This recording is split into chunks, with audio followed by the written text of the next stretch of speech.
Ms. Chancellor, Chair of the Board of Governors, Mr. Vice Chancellor, graduates, and honored guests. It is my pleasure and privilege to introduce you to our honorary degree recipient this morning, Laurie Beachell. He has been committed to the creation of inclusive and accessible communities in Canada for more than 30 years. His influential work on improving the status of Canadians with disabilities remains both inspiring and impactful. Mr. Beachell served as National Coordinator of the Council of Canadians with Disabilities, where he coordinated advocacy, law reform, public education, litigation, and international development initiatives before retiring in 2015. He was appointed to the expert panel on financial security for children with severe disabilities in 2006 in order to recommend new federal tax measures. It was here that the report titled A New Beginning recommended creating a registered disability savings plan. He was also appointed to the Technical Advisory Committee on Tax Fairness for Persons with Disabilities. He helped produce an extensive and intersectional report that represented people with disabilities, health practitioners, human rights groups, and tax experts from across the country. He made it clear through this work that people with mental health concerns, cognitive impairments, and learning disabilities have not had equal benefits under the disability tax credit. Throughout his career and commitment to Canadians with disabilities, Beachell has created many presentations to parliamentary committees, MPs, government officials, and regulatory bodies on the importance of removing barriers to both full and equal citizenship of Canadians with disabilities. He also coordinated a decade-long effort to develop the United Nations Convention on the Rights of Persons with Disabilities.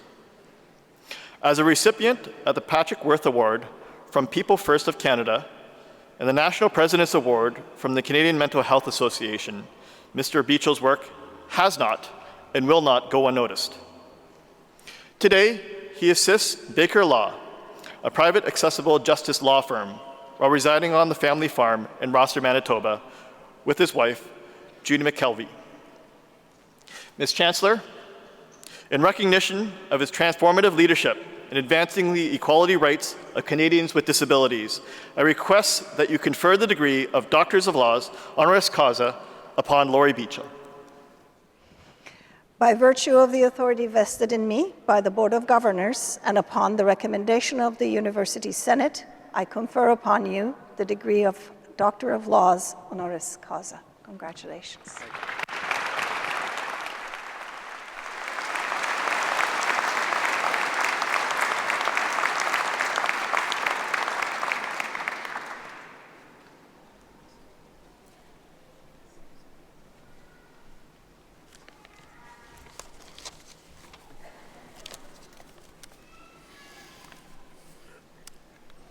Madam Chancellor, Mr. Vice Chancellor, Chair of the Board of Governors, graduands, and honored guests. Thank you to the University of Carleton for this great honor.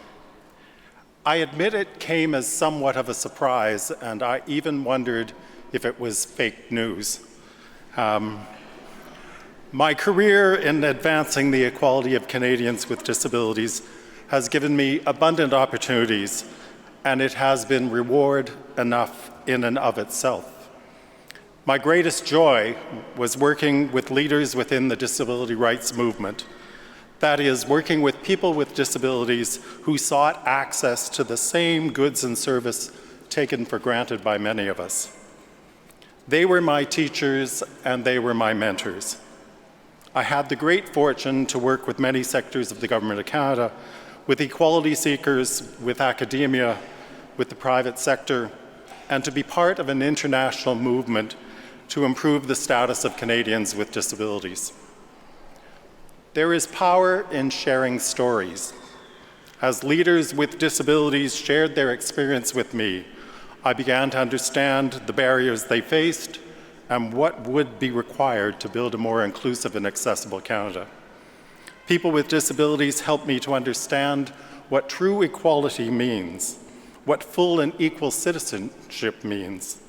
They taught me that equality is equality for all, for Indigenous people, for women, for people with disabilities, for racial and ethnic minorities, for the LGBTQ community and those who have been marginalized. Truly, the one great gift of my career was working side by side with those who have been denied full citizenship and who work tirelessly to identify solutions and remove barriers to equality of opportunity. I accept this honor knowing that it is not about me, but about the work of many to build a more inclusive and accessible Canada. Carleton University has been a part of that advancement of inclusion. For years, the National Education Association of Disabled Students, led by Frank Smith, has made its home here.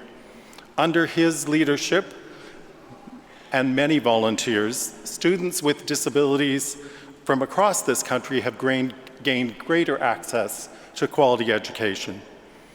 Academics like Roy Haynes here at Carleton have undertaken critical research to identify barriers to participation. Academia across this country has helped us understand how these barriers translate into the real world to deny access.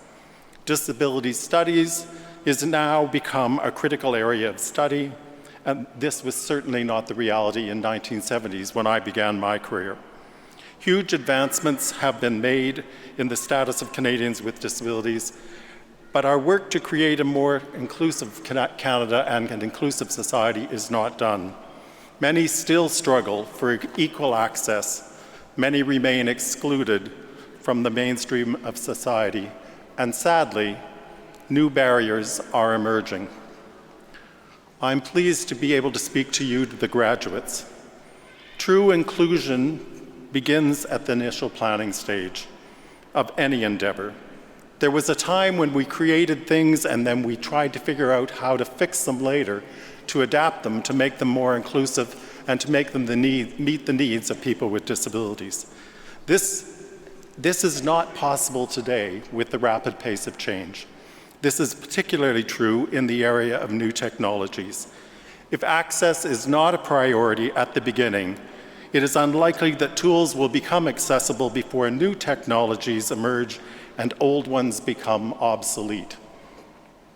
For those of you entering the field of engineering, I urge you to take an inclusive design approach. Whether you are creating programs, buildings, or new tools, we must plan for the broadest public use. As you begin your career, I have two messages that I hope you will take to heart.